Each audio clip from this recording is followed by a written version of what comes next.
नमस्कार, अपना बिहार में आपका बहुत बहुत स्वागत। आपके साथ मैं हूं संतोष गंगवार। बुलेटिन की शुरुआत करेंगे गोपालगंज से मिल रही बड़ी खबर के साथ।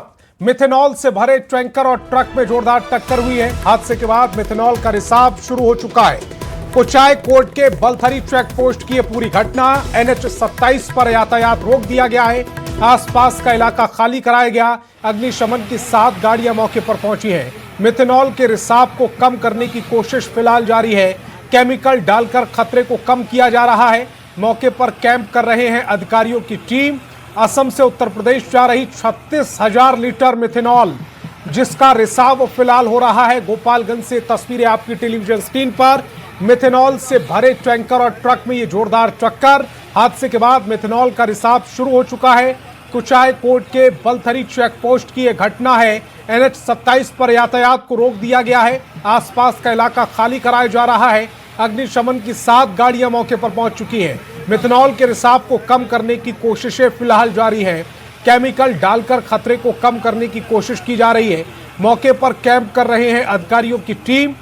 असम से उत्तर प्रदेश 36,000 लीटर मिथेनॉल जा रही थी जिसका रिसाव हो रहा है।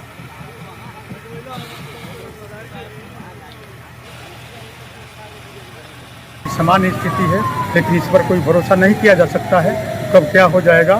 फिर भी हम लोग कंट्रोल करेंगे। हम कोशिश पूरा लगे हुए हैं, किसी प्रकार की अनहोनी की घटना नहीं हो। हम लोग हैं यहाँ और सारा टीम काम कर रही है। क्या मारा जा रहा है? ये फोम मारा जा रहा है। पार्टी वैसे कि तेलीय पदार्थ हो या जो भी है लिक्विड मटेरियल है, उसके ऊपर आग बना करके ऑक्सीजन को लेवल को रोकेगा। आग लगने की चांस कम रहती है, आग नहीं लगता। और गया जी से बड़ी खबर मिल रही है। जंगल में बम बनाने का सामान बरामद हुआ है। गुफा में छिपाकर यह सामान रखा गया था। भारी मात्रा में जंगल से विस्फोटक बरामद हुआ है।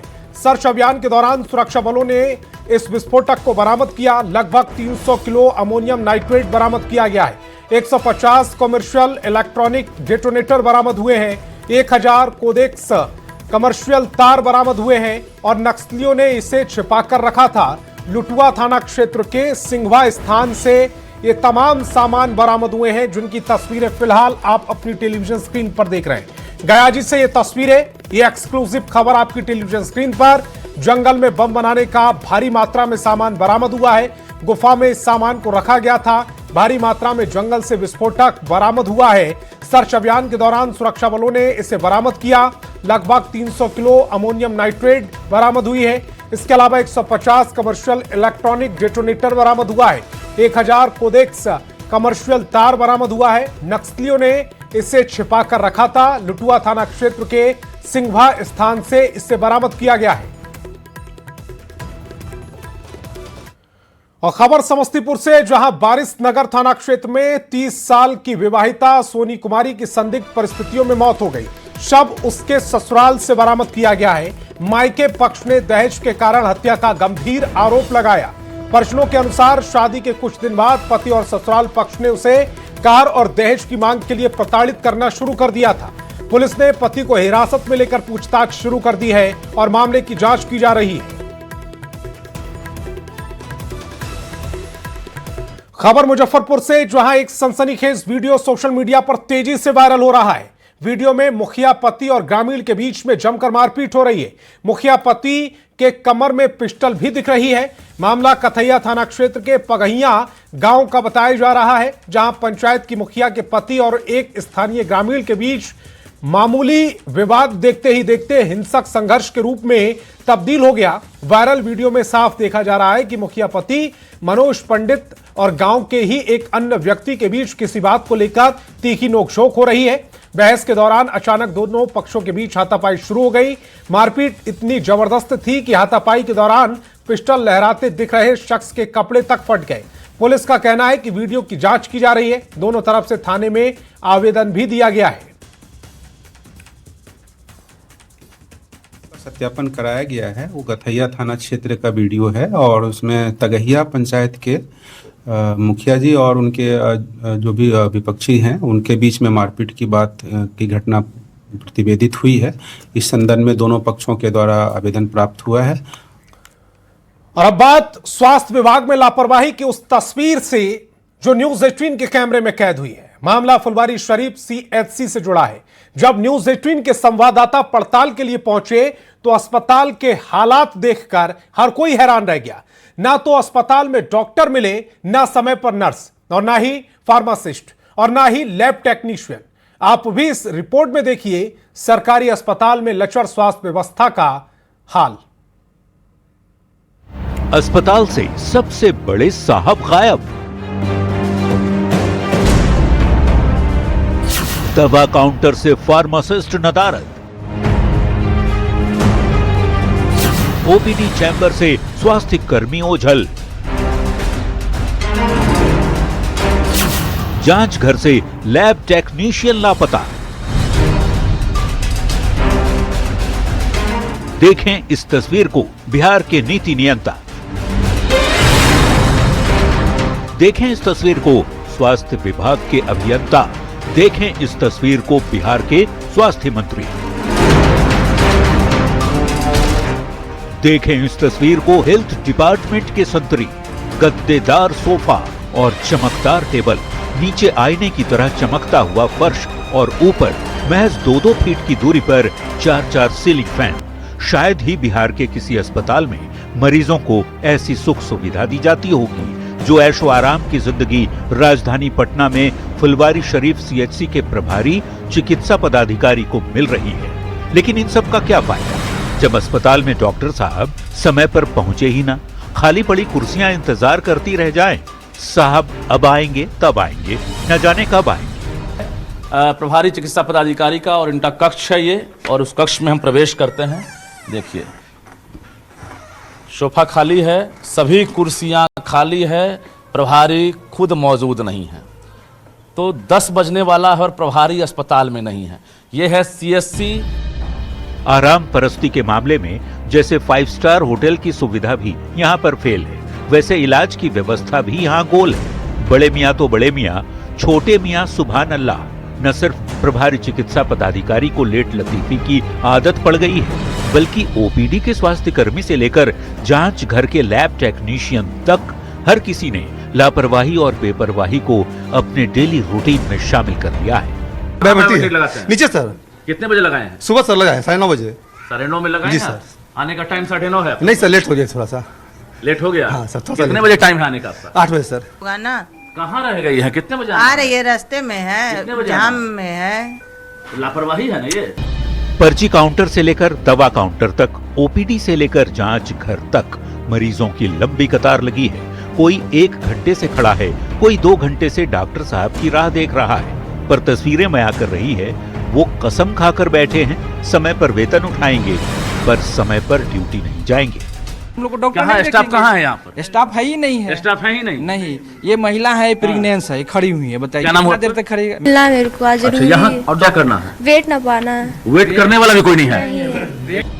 ये हाल बिहार के दूर सुदूर किसी गांव की नहीं, बल्कि राजधानी पटना की है, जहां से महज कुछ ही दूरी पर सरकार के बड़े मंत्री और अधिकारी बैठते हैं। अब जरा कल्पना कीजिए, पावर सेंटर में ये हाल है तो दूर किसी जिले में स्वास्थ्य व्यवस्था का क्या हाल होगा। ग्राउंड जीरो से पटना संवाददाता रजनीश कुमार के साथ ब्यूरो रिपोर्ट, न्यूज़ 18। और खबर पूर्णिया से, जहां मरंगा थाना पुलिस और एक एनजीओ की टीम ने हरदा बाजार के रेड लाइट एरिया में छापेमारी की, जिसमें देह व्यापार में शामिल कई लोगों को गिरफ्तार किया गया। एसपी स्वीटी सेरावत ने बताया कि 4 पुरुष और 6 महिला पकड़ी गई हैं, जिसमें संचालक भी शामिल है। वहीं 3 महिलाओं को मुक्त कराया गया, जिसमें से एक राज्य से बाहर की महिला थी और उसे जबरन देह व्यापार में शामिल किया गया था। मुक्त महिलाओं से पुलिस बातचीत कर रही है। जो पूरा फोर्स था उस टीम के द्वारा छापेमारी की गई, जिसमें 4 पुरुष अभियुक्तों को और जो 6 महिला हैं उन लोगों को अरेस्ट किया गया। इसमें 3 महिलाओं को जो है रेस्क्यू किया गया है, जिनका अभी हम लोग मेडिकल जांच करवा रहे हैं। इसमें मोहम्मद अकबर जो मरंगा के ही हरदा बाजार के रहने वाले हैं, उनके द्वारा जो है ये ब्रॉथल का वहाँ पर काम करवाया जा रहा था, ये उसका संचालन कर रहे थे। उसमें एसडीओ को भी हम लोगों ने इसमें सूचना दी है कि उस पूरे कैंपस को भी सील किया जाए, ताकि दोबारा वहाँ पर इस तरीके की एक्टिविटी बंद की जा सके। रोहतास जिले से एक हैरान कर देने वाला मामला सामने आया। रोहतास के मठिया गांव से एक तिलक समारोह में शामिल लोगों में से 5 की अलग अलग जगह संदिग्ध परिस्थितियों में मौत हो गई। 14 फरवरी को विक्रमगंज के मठिया गांव में पूजन सिंह के बेटे का तिलक समारोह का आयोजन किया गया था। कार्यक्रम में 2 दिन बाद 16 फरवरी को पूजन सिंह के दूसरे बेटे लल्लू सिंह की मौत हो गई। वहीं कार्यक्रम में शामिल 2 हलवाई की मौत की खबर है और 2 रिश्तेदार जो नासरीगंज के रहने वाले थे उन दोनों की भी संदिग्ध परिस्थितियों में मौत हो गई। हैरानी की बात यह है कि किसी भी शव का पोस्टमार्टम नहीं कराया गया। वहीं परिजनों का कहना है कि शराब भी इसका कारण हो सकती है। तो आखिर मौत कैसे हुई, ये बहुत बड़ा सवाल बना हुआ है। पूरी घटना के बाद इलाके में दहशत का माहौल भी हो गया है, इसलिए किसी प्रकार का उसको अंत परीक्षण या पोस्टमार्टम में इसकी पुष्टि भी नहीं हो पाई है। आगे हम लोग हर एंगल से देख रहे हैं कि किस तरह का ये मामला पुनरावृत्ति नहीं हो या शराब पीने का मामला इस तरह नहीं हो, इसलिए हम लोग उसको और एंगल से भी इसकी जांच कर रहे हैं। बहरहाल अभी तक परिवार ने खुद ही परिजनों ने इसका इनकार कर दिया है कि शराब से मृत्यु नहीं हुई है।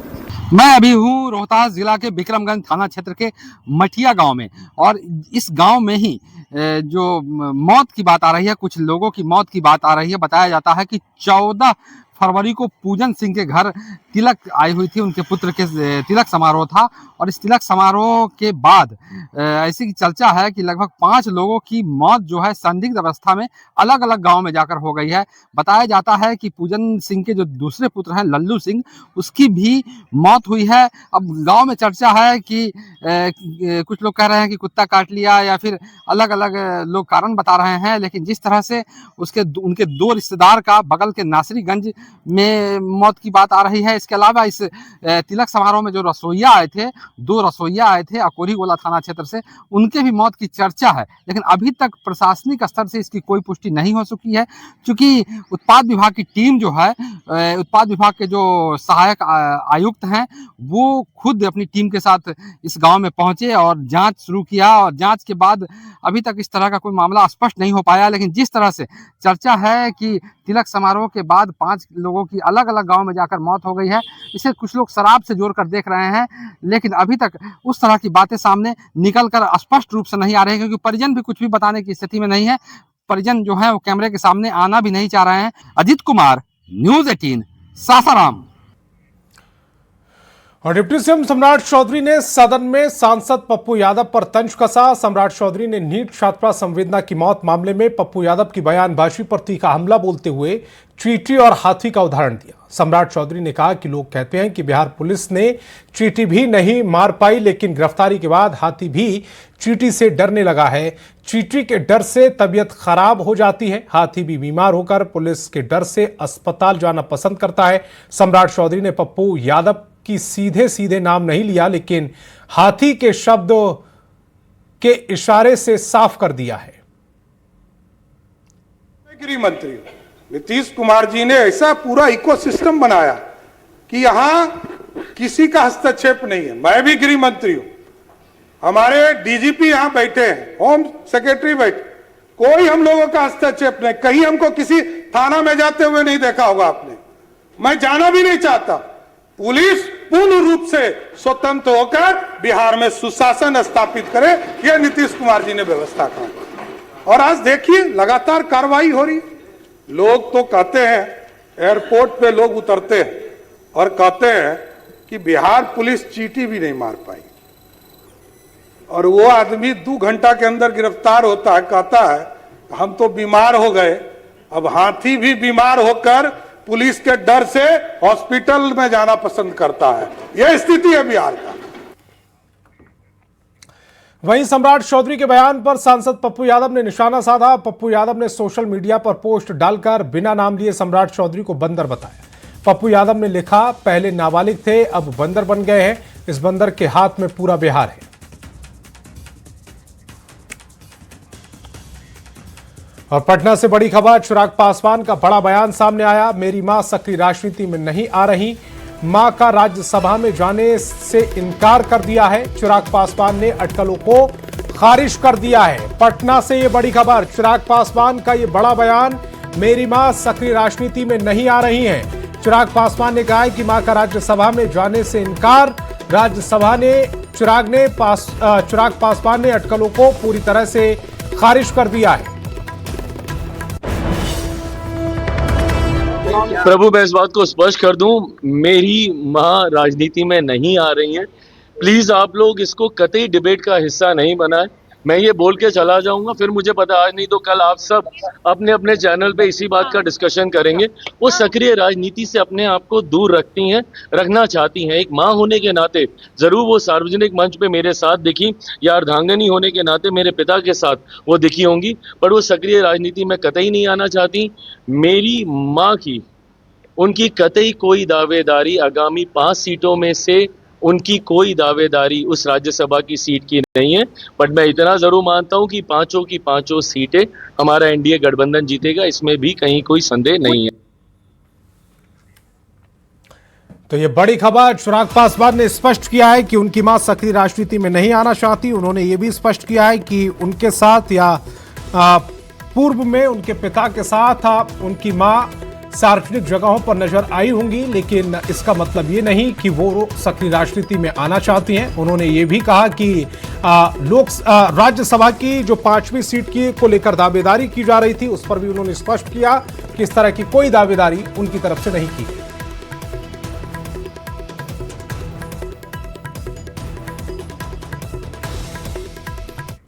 और युवा चेतना के राष्ट्रीय संयोजक रोहित कुमार सिंह ने लोकसभा में विपक्ष के नेता राहुल गांधी पर हमला बोल दिया। रोहित कुमार सिंह ने राहुल गांधी को एक्सीडेंटल विपक्ष का नेता बताया।